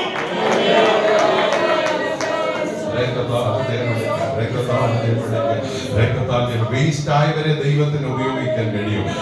ഞാനിങ്ങനെ ചിന്തിക്കുകയാണ്, ഈ മോശയെ നല്ല പ്രായത്തിലൊന്നും ദൈവം വിളിച്ചില്ല, അല്ലേ? സത്യമല്ലേ? മോശയുടെ ജീവിതം പഠിക്കൂ. 80-ആം വയസ്സിലാണ് ശുശ്രൂഷയ്ക്ക് എന്ത് ചെയ്യുന്നത്? ആരോഗ്യവും പോയി, ബലവും പോയി, ദൈവത്തിന്റെ സ്തോത്രം. ആ സൗന്ദര്യമൊക്കെ പോയി, നഷ്ടപ്പെട്ട പാങ്ങ് പോയ ഒരു സമയത്താണ് ആ മനുഷ്യനെ കർത്താവിന്റെ വേലയ്ക്ക് വേണ്ടി ദൈവം ചെയ്യുന്നത്. രക്തത്താൽ ജയമെടുക്കുക. നിങ്ങൾ ശ്രദ്ധിച്ച്, റോയൽ ശമ്പളം മേടിച്ച് കൊട്ടാരത്തിൽ പാർത്ത് എല്ലാ ജീവിത സുഖ സൗകര്യങ്ങളും അനുഭവിച്ച് ആ രാജ്യത്തെ പ്രധാനപ്പെട്ട വ്യക്തികൾ പഠിപ്പിച്ച, ട്രെയിൻ ചെയ്ത ഒരു മനുഷ്യൻ 40 വർഷം ആടുകളെ മേയ്ക്കാൻ മരുഭൂമിയിൽ ദൈവം തന്നെ അയക്കുന്നു. താൻ പഠിച്ചതും, താൻ പ്രാപിച്ചതും, താൻ സ്വായത്തമാക്കിയതും എല്ലാം നഷ്ടപ്പെട്ടു പോകത്തക്ക നിലയിൽ. ഈ ആടുകളെ മേയ്ക്കാൻ പ്രത്യേകിച്ച് ട്രെയിനിങ് ഒന്നും വേണ്ടെന്നാണ് എന്റെ വിശ്വാസം. ഇത്ര പഠിച്ചിട്ടും ഒരു ട്രെയിനിങ്ങും ആവശ്യമില്ലാത്ത ഒരു ജോലിക്ക് ദൈവം തന്നെ, അതും 40 വർഷം രക്തത്താൽ ജയമെടുക്കുക. ഈ 40 വർഷം മരുഭൂമിയിലൂടെ ആടുകളുമായിട്ട് ഇങ്ങനെ യാത്ര ചെയ്യുമ്പോൾ വലിയ ദൗത്യമാണ്. കാരണം ഒരു ആട് പോലും കുറയാൻ പാടില്ല. കാരണം ഇത് ഒരാളുടെ, എല്ലാവരും കൂടെ ഉണ്ടോ? സ്വന്തമല്ല. വളരെ സൂക്ഷിച്ചെന്ത് ചെയ്യണം? രക്തത്താൽ ജയമെടുക്കുക. ഇത് നമ്മുടെ സ്വന്തം എന്ന് പറയുന്നത് മറ്റൊരാളുടെ ഉപയോഗിക്കുന്നത് തമ്മിൽ എന്തുണ്ട്? രക്തത്താൽ. എല്ലാവരും ഇവിടെ ഉണ്ടോ? സ്തോത്രം. ഇപ്പം നമുക്കുള്ള വണ്ടി ഉപയോഗിക്കുന്നതും മറ്റൊരാളുടെ വണ്ടി ഉപയോഗിക്കുന്നതും തമ്മിൽ എന്തുണ്ട്? വ്യത്യാസമുണ്ട്. നമ്മളൊരാളുടെ വണ്ടി ഉപയോഗിക്കുമ്പോൾ എന്നും രാവിലെ നോക്കും എവിടെയെങ്കിലും. കാരണം ഇത് തിരിച്ച് എന്റെ കൂടെ നിങ്ങളുണ്ടോ? സിബിച്ചൻ ഒരു 10,000 രൂപ എനിക്ക് തന്നു. പാസ്റ്ററെ, ഞാൻ നാട്ടിൽ നിന്ന് വരുമ്പോ ഇത് എനിക്ക് തരണം. എന്റെ കയ്യിൽ 10,000 ഇരുന്നാലും ഞാൻ വലുതായിട്ട് എന്ത് ചെയ്യത്തില്ല. പക്ഷേ ഈ 10,000 എന്നും രാവിലെ ഞാൻ അലമാരി തുറന്ന് നോക്കും, അത് അവിടെ ഉണ്ടോ? കാരണം ഇത് തിരിച്ച് ഉത്തരവാദിത്തം ഉണ്ടല്ലേ. എന്നും രാത്രി കിടക്കാൻ പോകുമ്പോൾ നോക്കും, ആ പൈസ അവിടെ തന്നെ. ഞാൻ ആരോടായി പറയുന്നത്? ഒരു വികാരങ്ങളും ഇല്ലല്ലോ. എല്ലാവരും ഇവിടെ ഉണ്ടോ? സ്തോത്രം. കാരണം അതൊരു ഉത്തരവാദിത്തമാണ്. മോശയുടെ ജോലി തന്നെ. കാരണം സ്വന്തമല്ല. അതുകൊണ്ട് മറ്റൊരാളുടെ ആടുകളെ മേയിച്ചു കൊണ്ടുപോകുമ്പോൾ ഒരുപക്ഷെ മോശയ്ക്ക് തോന്നിക്കാൻ ഇത്രയും പഠിച്ചത് എന്തിനാ? കൊട്ടാരത്തിൽ വളർന്നത് എന്തിനാ? ദൈവത്തിന് സ്തോത്രം ചെയ്യുകയാണ്. ഇത്ര ആത്മീയ നിലവാരത്തിൽ നിന്നത് എന്തിനാണ്? ഈ ജോലിക്ക് വേണ്ടിയാണോ? ഈ ആടുകളെ മേയിക്കാനാണോ?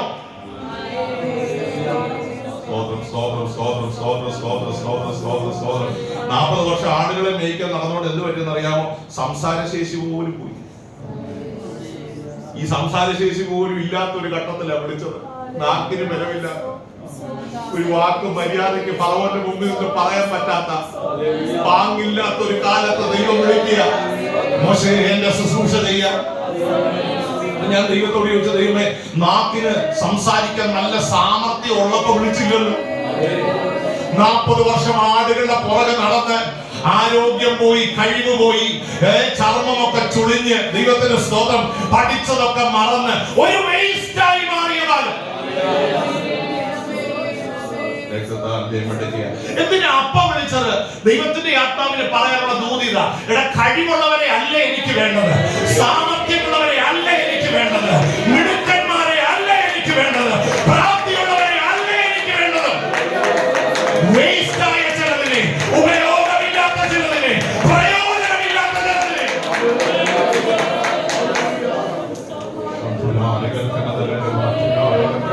ഇന്ന് രാവിലെ ചിലരെ ദൈവത്തിന് ആവശ്യമുണ്ട് കേട്ടോ. ദൈവത്തിന്റെ സ്തോത്രം, ഇതുവരെ ഉപയോഗിക്കപ്പെടാത്ത, ഇതുവരെ പ്രയോജനപ്പെടാത്ത, ഇതുവരെ ദൈവത്തിന്റെ സ്തോത്രം, ദൈവത്തിന്റെ കരങ്ങളിൽ മാനമാത്രമായി തീരാത്ത ചിലരെ ദൈവത്തിന് ആവശ്യമുണ്ട്. നിന്റെ കഴിവ് ദൈവത്തിന് വേണ്ട, നിന്റെ പ്രാപ്തി ദൈവത്തിന് വേണ്ട, നിന്റെ സമ്പത്ത് ദൈവത്തിന് വേണ്ട, നിന്റെ വിദ്യാഭ്യാസം ദൈവത്തിന് വേണ്ട. ദൈവത്തിന് സ്തോത്രം ഏൽപ്പിച്ചു കൊടുക്കാനുള്ള ഒരു മനസ്സ്.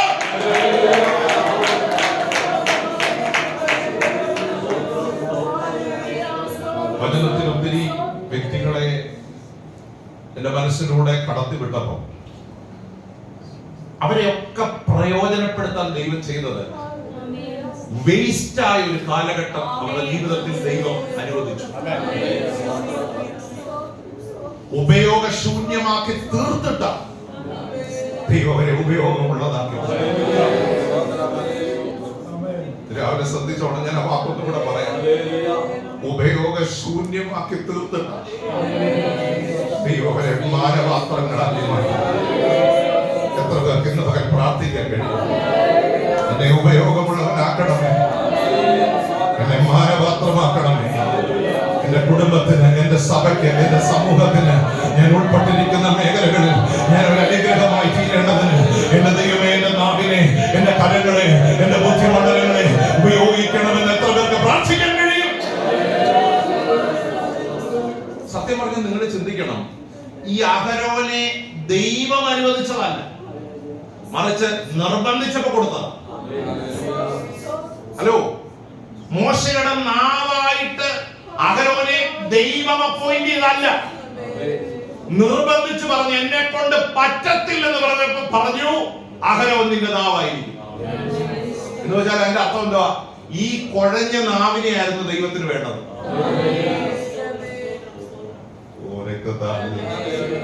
വിക്കനായ, ഒരു വാക്കുപോലും സംസാരിക്കാൻ പ്രാപ്തിയില്ലാത്ത ആ നാവ് കൊണ്ടാണ് ഫറവോന്റെ മുഖത്ത് നോക്കി പറയേണ്ടത്, ആരാധിപ്പാൻ എന്റെ ജനത്തെ.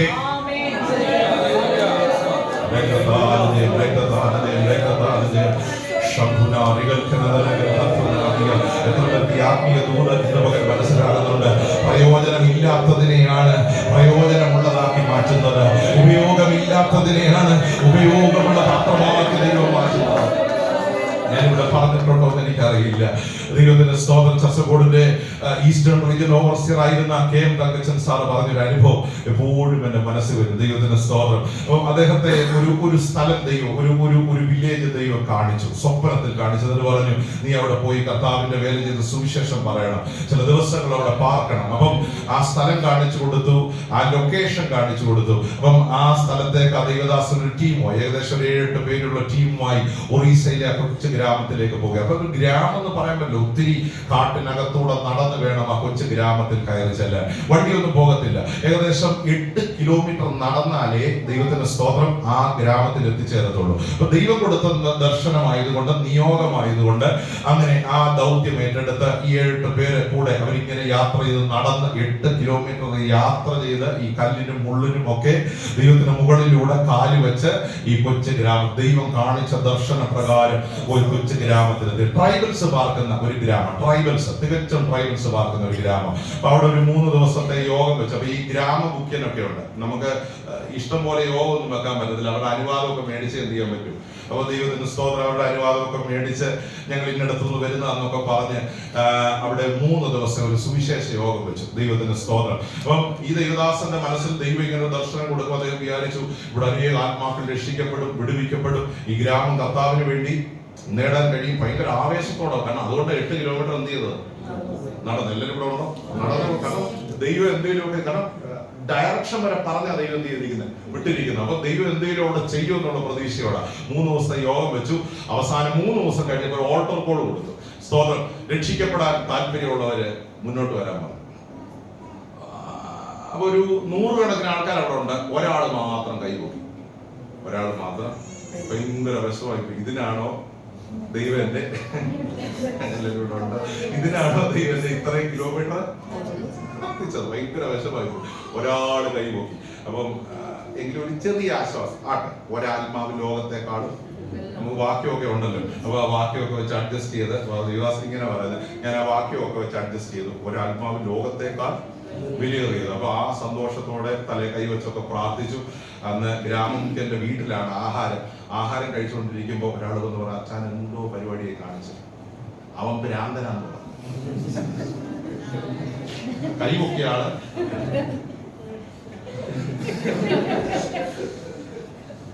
ചോറിനകത്ത് കൈവിട്ടു പോയി. ലിറ്ററലി കരഞ്ഞു വരുന്നു. അതൊക്കെ കേൾക്കുമ്പോൾ നമുക്ക് തോന്നുമെങ്കിലും ആ വേദന, ഇത്ര കിലോമീറ്റർ നടന്ന് ദൈവം കാണിച്ച ഡയറക്ഷൻ അനുസരിച്ച് ഗ്രാമത്തിൽ വന്ന് 3 ദിവസം യോഗം നടത്തി അവരുടെ കൂടെ ജീവിച്ച് അവസാനം കിട്ടിയതൊരു ഭയങ്കര വേദന ഉണ്ട് മനസ്സിലാണ്. ഹൃദയത്തിനകത്ത് കണ്ണുനീര്. അദ്ദേഹം ആ പുസ്തകത്തിനകത്ത് എഴുതിയിരിക്കുന്നത്, പിന്നെ ഹൃദയം തകർന്നു പോയി. തകരാൻ കാരണം ഇത് ഭ്രാന്തനായത് മാത്രമല്ല, 7 പേർ കൂടെ വന്നു. അപ്പൊ എല്ലാരും കണ്ണി നോക്കും, ഇതിനാ ഈ മനുഷ്യൻ നമ്മളെ പിടിച്ചോണ്ട് തിരിച്ച് ചെന്നിട്ട് വേണം. മര്യാദയ്ക്ക് അവിടെ കൽക്കട്ടയിൽ ഇരുന്നവരാ. ഞങ്ങളെ വിളിച്ചുകൊണ്ട് ഭർത്താവ് വലിയവർ ചെയ്യാൻ പോവാന്ന് പറഞ്ഞ് ഇവിടെ കൊണ്ടുവന്നേച്ച് ആരൊരു ഭ്രാന്തനെയാണ്. നിങ്ങൾക്ക് ആ അവസ്ഥ മനസ്സിലാകുന്നുണ്ടോ? അവരോട് മറുപടി പറയണം, എന്ത് ചെയ്യണമെന്ന് അറിയില്ല. തകർന്ന മനസ്സോടെ, കണ്ണുനീരോടെ ആഹാരം കഴിക്കുക. കാരണം കൈയിട്ട് പോയി. ആഹാരം കഴിച്ച് താൻ വിശ്രമിക്കുന്ന മുറിയിലേക്ക് ചെന്നു. പ്രാർത്ഥിച്ചുകൊണ്ടിരിക്കുമ്പോൾ ദൈവം പറഞ്ഞു, മോനെ, ഇവൻ നിനക്കൊരു ഭ്രാന്തനാണ്, അവൻ എനിക്ക് പ്രയോജനമാണ്. ഭയങ്കര സ്പർശിച്ചു. നിന്റെ കണ്ണിന് ഇവനാരാ? തലയ്ക്ക് സ്ഥിരതയില്ലാത്ത, പ്രാപ്തിയില്ലാത്ത ഒരു മനുഷ്യൻ. അവനെനിക്ക് പ്രയോജനമാണ്. ഞാൻ അവനെ കണ്ടിരിക്കും. നീ അവനെ കൂടെ കൊണ്ടുപോകും. ഈ ദേവദാസൻ ദൈവത്തിന്റെ ശബ്ദം കേട്ടു. ഈ ഭ്രാന്തനെ കൊണ്ടുപോയി കൽക്കട്ടായി കൊണ്ടുപോയി കൂടെ താമസിപ്പിച്ചു. തലയെ കൈവച്ചെന്നും പ്രാർത്ഥിക്കും. ഈ മനുഷ്യന്റെ സ്ഥിതിക്ക് ദൈവം മാറ്റം വരും. 3 വർഷം അവിടെ ബൈബിൾ കോളേജിൽ പഠിപ്പിച്ചു. ഏകദേശം 5 വർഷം കഴിഞ്ഞപ്പോൾ അദ്ദേഹത്തിന്റെ ഗ്രാമത്തിലേക്ക് ഇവനെ വിട്ടു. ഇന്ന് ചർച്ചകോടിന് 70 പേരുള്ളൊരു സഭ ആ ഗ്രാമത്തിൽ. ഞാൻ ആ സാക്ഷ്യം വായിച്ചപ്പോൾ ഹൃദയത്തിന് തന്നു. 70 പേരുള്ളൊരു ചർച്ച ഗ്രാമത്തിൽ ഈ ഭ്രാന്തൻ നിമിത്തം. ഇതിനൊരു നല്ല സ്തോത്രം പറഞ്ഞു. ഞാൻ ചൊവ്വാഴ്ച പറഞ്ഞു, ഇനി എന്തോ പറയണമെന്ന് എനിക്കറിയില്ല. ഇതിൽ കൂടുതൽ പറയാനുണ്ട്. ഞാൻ ആ സാക്ഷ്യം വായിച്ചപ്പോൾ ഒത്തിരി എന്റെ ഹൃദയത്തിൽ സ്ട്രൈക്ക് ചെയ്തു. ദേവദാസനോട് ദൈവം പറഞ്ഞ വാക്ക്, ഇവൻ നിനക്കൊരു ഭ്രാന്തനാണ്, അവനെനിക്ക് പ്രയോജനമാണ്. 70 ആത്മാക്കളെ നേടാൻ ഒരു സഭ കെട്ടുകൊണ്ട് ചെയ്യാൻ ഉപയോഗമില്ലാത്ത. നിങ്ങൾ ശ്രദ്ധിച്ചേ, ചിലപ്പോ എത്ര കഴിവുള്ളവർ ആ ഗ്രാമത്തിൽ ഉണ്ടായിരുന്നിരിക്കും. സംസാരിക്കാൻ സാമർഥ്യമുള്ളവർ, ശുശ്രൂഷിക്കാൻ പ്രാപ്തിയുള്ളവർ, പഠിക്കാൻ വിവേകമുള്ളവർ ആ മേഖലയിൽ ഉണ്ടായിരിക്കും. പക്ഷെ ദൈവം തെരഞ്ഞെടുത്തവരെയല്ല. ദൈവം തെരഞ്ഞെടുത്തത് ലോകം വിധി എഴുതിയ, ഉപയോഗശൂന്യമെന്ന് കരുതിയ, ആർക്കും പ്രയോജനമില്ലാത്ത, ഇതുവരെ ഉപയോഗിക്കപ്പെടാത്ത ഒരു വ്യക്തിയാണ് ദൈവം ഉപയോഗിക്കുവാനിടയായി തീർന്നത്. അങ്ങനെയെങ്കിൽ ഇന്ന് പകൽ ഈ ദൈവസഭയോട് ഞാൻ വിളിച്ചു പറയട്ടെ, ഇതിനകത്ത് ചിലരെ ദൈവത്തിന് ആവശ്യമുണ്ട്. ആരോടൊക്കെയോ പരിശുദ്ധാത്മാവ് ഒരു പ്രവചന ദൂത് പോലെ ഇന്ന് പകൽ ആത്മാവിന്റെ നിയോഗത്തോടെ വിളിച്ചു പറയുക, സഹോദരിമാരെ ചിലരെ ദൈവത്തിന് ആവശ്യമുണ്ട്, സഹോദരന്മാരെ ചിലരെ ദൈവത്തിന് ആവശ്യമുണ്ട്. നിങ്ങളുടെ കഴിവ് ദൈവത്തിന് വേണ്ട, നിങ്ങളുടെ പ്രാപ്തി ദൈവത്തിന് വേണ്ട, നിങ്ങളുടെ സാമർത്ഥ്യം ദൈവത്തിന് വേണ്ട. ആ 70 പേരെ സ്നാനപ്പെടുത്തിയത് ഈ ഭ്രാന്തൻ എന്ന് പറഞ്ഞവരാ. ആ 70 പേരെ കൃപയിലേക്ക് നടത്തിയത് ഈ ഭ്രാന്തൻ എന്ന് പറഞ്ഞവരാ. ഹിസ്റ്ററി ദൈവത്തിന് വിഷയമല്ല. ഹിസ്റ്ററി മാറ്റർ ചെയ്യാത്ത ഒരിടമുണ്ടെങ്കിൽ അത് നമ്മൾ ആരാധിക്കുന്ന ദൈവത്തിന്റെ ഭാഗമിടമാണ്. നമ്മൾ ഇന്നലെ ആരായിരുന്നു എന്നുള്ളത് ദൈവത്തിന് വിഷയമല്ല.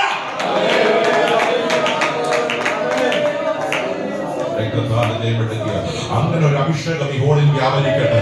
നല്ല വിശ്വാസിയായിരിക്കാനല്ല, പ്രയോജനമുള്ള ചില പാത്രങ്ങളായി, ഉപയോഗമുള്ള ചില പാത്രങ്ങളായി കർത്താവേ ഞങ്ങളെ മാറ്റണമെന്ന് എത്ര ആത്മാർത്ഥമായി നമുക്ക് ദൈവത്തോട് പ്രാർത്ഥിക്കുക.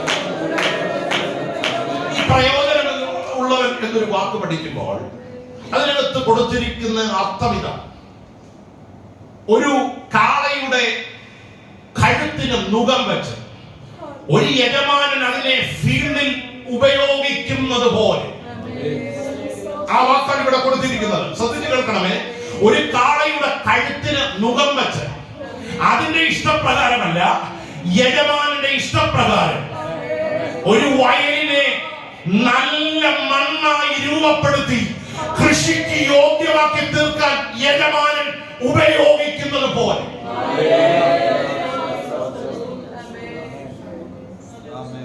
ഉപയോഗമുള്ളവനാകണമെങ്കിൽ കഴുത്തിൽ എന്ത് വരും?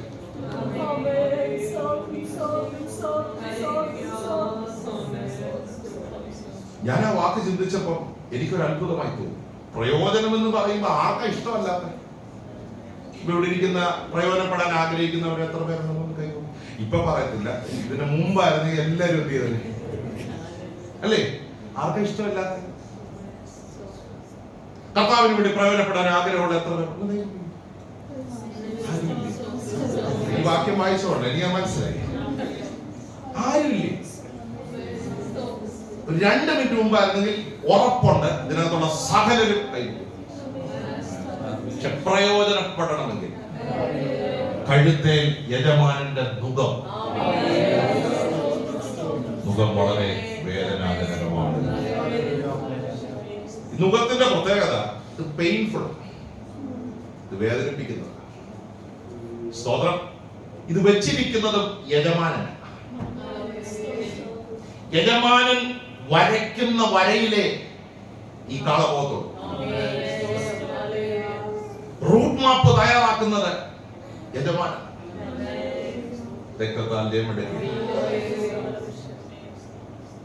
നുകം വെച്ച് കഴിഞ്ഞാൽ നമ്മുടെ സ്വന്തം ഇഷ്ടങ്ങൾക്ക് അവിടെ വിലയില്ലാതാണ്. അങ്ങനെ പ്രയോജനപ്പെടുന്നുള്ള ആഗ്രഹമുള്ളവർ എത്ര പേര്? 2 പേരെങ്കിലും കൈവക്കിയ സ്വന്തം. അത് വളരെ ബുദ്ധിമുട്ടാണ്. നുകം ഒത്തിരി വേദനിപ്പിക്കുന്നു. അത് മനസ്സിനെ തകർക്കുന്നത്. ഈ നുകം സ്വന്തം ഇഷ്ടപ്രകാരം കെട്ടുന്നതല്ല, നിർബന്ധപൂർവ്വം. ഈ ക്രൂശ് ശീമോന്റെ മേൽ വന്നത് സ്വന്തം ഇഷ്ടപ്രകാരമല്ല, നിർബന്ധത്താൽ വന്നതാണ്. ഫോഴ്സ്ഫുള്ളി ആ ക്രൂശ് അവന്റെ മേൽ. ജോസീഫസ് എഴുതിയിരിക്കുന്നത് ഈ ക്രൂശ് കഴുത്തേൽ പടയാളികൾ ഫോഴ്സ്ഫുള്ളി വെക്കുന്നു. സത്യം പറഞ്ഞാൽ ആ മനുഷ്യൻ കരഞ്ഞു. കാരണം ഇതൊരു ശാപമാണ്, ഇതൊരു തകർച്ചയാണ്. പക്ഷെ അതിന്റെ കീഴിൽ ആ ചരിത്രകാരൻ എഴുതിയിരിക്കുന്നത് എങ്ങനെയാണ്? ഈ ക്രൂശ് എന്ന കഴുത്തിൽ കയറിയോ കർത്താവ് ആ ശീമോനെ ഒന്ന് നോക്കി. സത്യം പറഞ്ഞാൽ ജോസീഫസ് ഇങ്ങനെ എഴുതിയിരിക്കുന്നത്, ശ്രദ്ധിക്കണേ, ആ നോട്ടമാണ് അവന്റെ ചരിത്രം മാറ്റുന്നത്. ആ ഒരു നോട്ടം കർത്താവിൽ പ്രസിദ്ധരായ ഒരു കുടുംബമായി. ദൈവത്തിന് നമ്മുടെ ഇന്നലകൾ വിഷയമാണ്. പക്ഷെ ഇത് രാവിലെ ഒന്ന് ഏൽപ്പിച്ചു കൊടുക്കണം. കർത്താവേ, എനിക്ക് ഒരു നല്ല വിശ്വാസിയായ പോലെ ദൈവത്തിന് ഉപയോഗമുള്ള ചില നുകങ്ങൾ കഴുത്ത വരും കേട്ടോ. അത് ചിലപ്പോ വേദനിക്കുന്നതാണ്. രക്തത്താല് ജയമെടുക്കുക. ഞാനിങ്ങനെ ചിലപ്പോഴെങ്കിലും ചിന്തിച്ചിട്ടുണ്ട്, ഈ കാളയ്ക്ക് നമ്മളെ പോലെ സംസാരിക്കാൻ അറിയാമായിരുന്നെങ്കിൽ കാള എന്തൊക്കെ പറഞ്ഞേ യജമാനോട്. കാരണം അതിന്റെ വേദന ഈ കഴുത്തെ വെച്ച കെട്ടി അതിനെ കെട്ടുവാ. നുഖം വെച്ച് കെട്ടും. നുഖം എന്താണെന്നറിയാമോ? ചിലരുടെ മുഖമൊക്കെ കണ്ടിട്ട് മാസം എന്തോ ഈ പറയുന്നത്. നുഖം എന്താണെന്നറിയാമോ? ഭയങ്കര പെയിൻഫുള്ളാ. സ്തോത്രം. ഈ കാളയ്ക്ക് സംസാരിക്കാൻ അറിയാമായിരുന്നെങ്കിൽ എന്തൊക്കെ പറഞ്ഞു. നുഖം ഇല്ലാഞ്ഞിട്ട് നമ്മൾ എന്തൊക്കെ പറയും. അപ്പൊ പിന്നെ നുഖം കാളയ്ക്ക് മലയാളം അറിയാമായിരുന്നെങ്കിൽ എന്തൊക്കെ പറഞ്ഞു.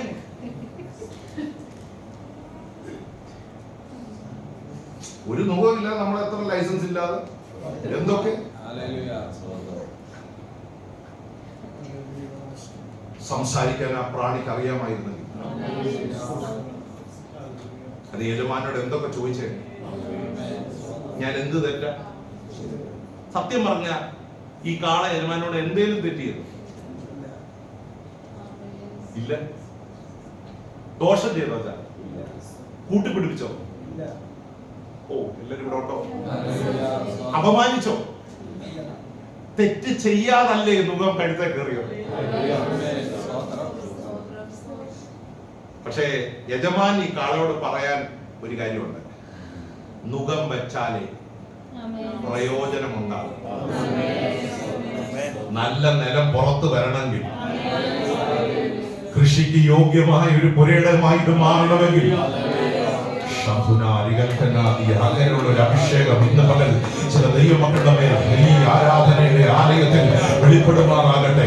ചില മുഖങ്ങൾ തകർച്ചയ്ക്കല്ല, അത് വേദനയ്ക്കല്ല, അത് ശോധനയ്ക്കല്ല, അത് നമ്മളെ കരയിപ്പിക്കുന്നതാണ്, അത് നമ്മളെ ഞെരുക്കുന്നതാണ്, അത് നമ്മളെ കുത്തുന്നതാണ്, അത് നമ്മളെ മാനസികമായി തളർത്തുന്നതാണ്. എനിക്ക് പറ്റില്ല എന്ന് നമ്മൾ പറയുന്ന ഒത്തിരി സാഹചര്യങ്ങൾ നമ്മുടെ ജീവിതത്തിൽ ഉണ്ടാകാം. പക്ഷെ ഈ മുഖങ്ങളാണ് നമ്മളെ പ്രയോജനമുള്ളവരാക്കി യജമാനന് ഉപയോഗമുള്ള പാത്രങ്ങളാക്കി മാറ്റുന്നത്.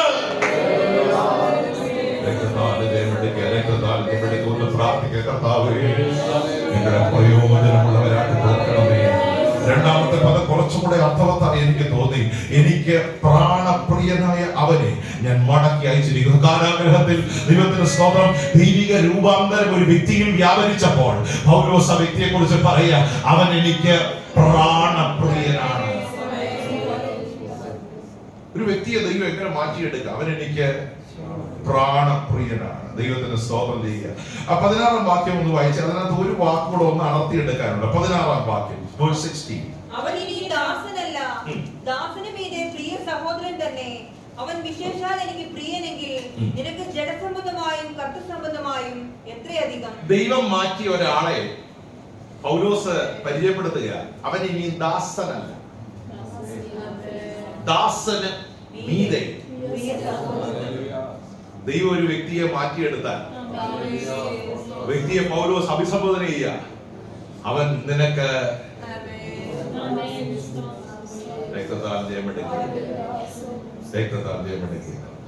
ഈ പ്രാണപ്രിയൻ എന്നൊരു വാക്ക് പഠിക്കുമ്പോൾ ദാവീദ് ഒരിക്കൽ സങ്കീർത്തനത്തിൽ ഉപയോഗിച്ചൊരു പദമാണ്, എന്റെ പ്രാണസ്നേഹിതൻ പോലും എനിക്ക് നേരെ വെരി ഗുഡ് കുതികാലുയർത്തിയിരിക്കുന്നു. എന്താ പ്രാണസ്നേഹിതൻ? സിമ്പിൾ ആയിട്ട് പറയാം, ചങ്ക് ബ്രോസ്. ഇന്നത്തെ ഭാഷയിൽ പറഞ്ഞ അതിന്റെ അർത്ഥം നിങ്ങള് കൊണ്ടുവരാൻ ഇതൊക്കെ ഉള്ളു മാർഗം. പ്യുവർ മെസ്സേജ് പറഞ്ഞാൽ നിങ്ങൾ അനങ്ങത്തില്ല. അപ്പൊ പിന്നെ ഇങ്ങനെയൊക്കെ പറഞ്ഞാല് ഇപ്പൊ ഒരു ചിരി എല്ലാവരുടെ മോഹൻ. ഓ സ്തോത്രം. എന്താ അതിന്റെ അർത്ഥം? നോക്കിയാണോ? ആണ് സ്തോത്രം. ഹൃദയപൂർവ്വം സ്നേഹിക്കുന്ന, എന്തും തുറന്നു പറയാൻ പറ്റുന്ന, പ്രതിസന്ധി കൂടെ നിൽക്കുന്ന വ്യക്തികളെ നമ്മൾ വിളിക്കുന്നതാണ് പ്രാണസ്നേഹിതൻ. എന്ത് പ്രതികൂലം വന്നാലും കൂടെ നിൽക്കും, എന്തും തുറന്ന് പറയാം, ആരോടും പറയില്ല. അങ്ങനെയുള്ള ഫ്രണ്ട്സ് ഒക്കെ ഉണ്ടോ നമുക്ക്? ഇല്ലേ? പ്രാർത്ഥിക്കണം. ഇല്ലെങ്കിൽ പ്രാർത്ഥിക്കണം. അങ്ങനെയുള്ള ചില സഭയ്ക്കകത്തും ദൈവം എന്ത് ചെയ്യണം? ഏറ്റെടുത്ത് പ്രാർത്ഥിക്കുന്ന, കരയുന്ന, നമ്മുടെ വേദന മനസ്സിലാക്കുന്ന, സ്പന്ദനം മനസ്സിലാക്കുന്ന ഗിഫ്റ്റാണ് കേട്ടോ. അതൊരു വലിയ കൃപ. അങ്ങനെയുള്ള ചില ബന്ധങ്ങൾ ദൈവം നമുക്ക് നൽകാൻ ആത്മാർത്ഥമായി നമ്മൾ പ്രാർത്ഥിക്കണം. നമുക്ക് എന്ത് തുറന്നു പറയാൻ പറ്റും? നമുക്ക് ആത്മാർത്ഥമായി സ്നേഹിക്കാൻ പറ്റും, നിഷ്കളങ്കമായി സ്നേഹിക്കാൻ പറ്റും. നമ്മുടെ ഏത് പ്രതികൂലത്തിലും അവർ നമ്മോട് കൂടെ ഇരിക്കും. ദൈവത്തിന്റെ സ്തോത്രം. അങ്ങനെയുള്ളവരെ വിളിക്കുന്ന പേരാണ് പ്രാണസ്നേഹിതൻ. ഈ കാരാഗ്രഹവാസം കൊണ്ട് ഒനേസിമോസ് പൗലോസിന് ആരായി എന്ന് വെച്ചാൽ പൗലോസിനും എന്തും തുറന്നു പറയാൻ പറ്റിയ ആശ്വാസപ്രദനായി. ഈ പൗലോസല്ലേ ആയിരക്കണക്കിന് ആളുകളെ ആശ്വസിപ്പിച്ചേ. ഈ പൗലോസിനെ ആശ്വസിപ്പിക്കാൻ അതെന്തോ, അതാ ഞാൻ നേരത്തെ പറഞ്ഞ പാസ്റ്ററെ പോലും ചാർജ് ചെയ്യുന്ന. ഇടയ്ക്കൊന്ന് തിരിച്ചു പഠിക്കുമോ? ചാർജ് ചെയ്യാൻ ഇല്ല. അതാ പ്രാണസ്നേഹിതൻ. തകർന്നവരെ വിളിക്കാൻ അവർക്ക് വേണ്ടി ഒരു വാക്ക് മതി. അതാ പ്രാണസ്നേഹിതന്റെ വില. ക്ഷീണിച്ചിരിക്കുന്ന ജനരെ ധൈര്യപ്പെടുത്താനും അതൊരു കൃപയ. അങ്ങനെയുള്ള ചില ദൈവമക്കൾ നമുക്ക് ഈ സഭയ്ക്കകത്ത് വേണം. അന്യോന്യം ബലപ്പെടുത്തുന്ന, അന്യോന്യം ശക്തീകരിക്കുന്ന, ചില വാക്കുകൾ കൊണ്ട് ഉറപ്പിക്കുന്ന, പ്രാർത്ഥന കൊണ്ട് ഉറപ്പിക്കുന്ന, ആശ്വാസമായി തീരുന്ന ചില പ്രാണസ്നേഹിതന്മാർ. ഇതൊരു സഭ എന്നുള്ളതിനേക്കാൾ പ്രാണസ്നേഹിതന്മാരുടെ ഒരു കൂട്ടായ്മയായി, അന്യോന്യം തമ്മിൽ ആ സ്നേഹബന്ധത്തിൽ നിലനിൽക്കുന്ന ഒരു കൂട്ടായ്മയായി തീരണമെന്ന് നമ്മളെക്കുറിച്ച് ദൈവം ആഗ്രഹിക്കുകയാണ്. ഈ കാരാഗ്രഹവാസം കൊണ്ട് ദൈവം ഒനേസിമോസിന്റെ ജീവിതത്തിൽ വരുത്തിയ രണ്ട് മാറ്റം. ഒന്ന്, പ്രയോജനമുള്ളവനാക്കി മാറ്റി. രണ്ട്, പ്രാണപ്രിയനാക്കി മാറ്റി. ഈ വ്യക്തിയെ തിരിച്ച് കൊലോസിയയിലേക്ക് വിടുകയാണ് പൗലോസ് വിടുകയാണ്. ദൈവത്തിന്റെ സ്തോത്രം. ആ 13-ാം വാക്യം മുതൽ ഒന്ന് വായിച്ചേ. പൗലോസ് അവിടെ ഉപയോഗിക്കുന്ന ചില പദങ്ങൾ കൂടെ നമുക്ക് ചിന്തിച്ച് അവസാനിപ്പിക്കാം. 13 മുതലുള്ള വാക്യങ്ങൾ.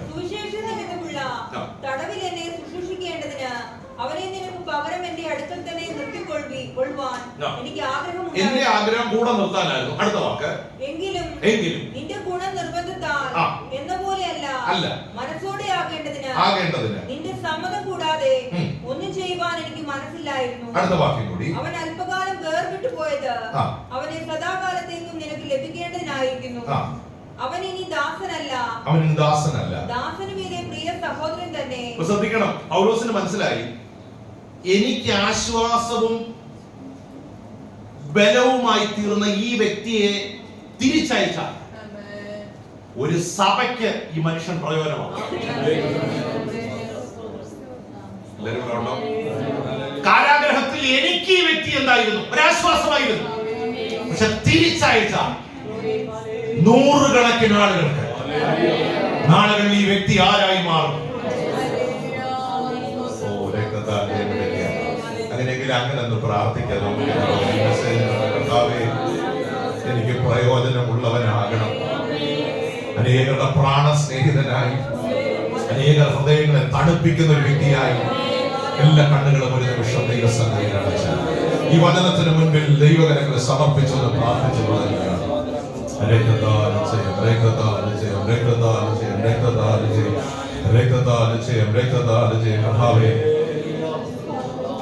ഇതിനകത്തുള്ള ദൈവമക്കളെ പ്രയോജനമുള്ളവരാകണേ, പ്രാണപ്രിയരാക്കി മാറ്റി, ഉപയോഗമുള്ളവരാക്കി തീർക്കണം. നുഖങ്ങളെ അതിജീവിച്ചും കർത്താവിന് വേണ്ടി ദൈവം ആഗ്രഹിക്കുന്ന നിലവാരത്തിൽ ഉപയോഗിക്കപ്പെടുവാൻ ഈ ജനത്തെയും അടിയങ്ങളെ ഒരുമിച്ച് കർത്താവ് സഹായിക്കണം. ഈ വചനത്തിന് മുൻപിൽ ഇന്ന് പകൽക്കാലം നമുക്ക് സമർപ്പിക്കാം. ദൈവം ഒരായുസ് തന്നാൽ കർത്താവിന് പ്രയോജനമുള്ളവരായി നമ്മളെല്ലാവരും തീരുമാറാകട്ടെ. ഒരു നല്ല വിശ്വാസി എന്നുള്ളതിൽ മീതെ കർത്താവേ ഞങ്ങളെ പണിയേണ്ട മേഖലകളിൽ, വളർത്തേണ്ട മേഖലകളിൽ ഞങ്ങളെ പണിയണമേ എന്ന് ഇന്ന് പകൽക്കാലം നമുക്ക് ദൈവത്തോളം വചനത്തിന് മുൻപിൽ സമർപ്പിക്കാം.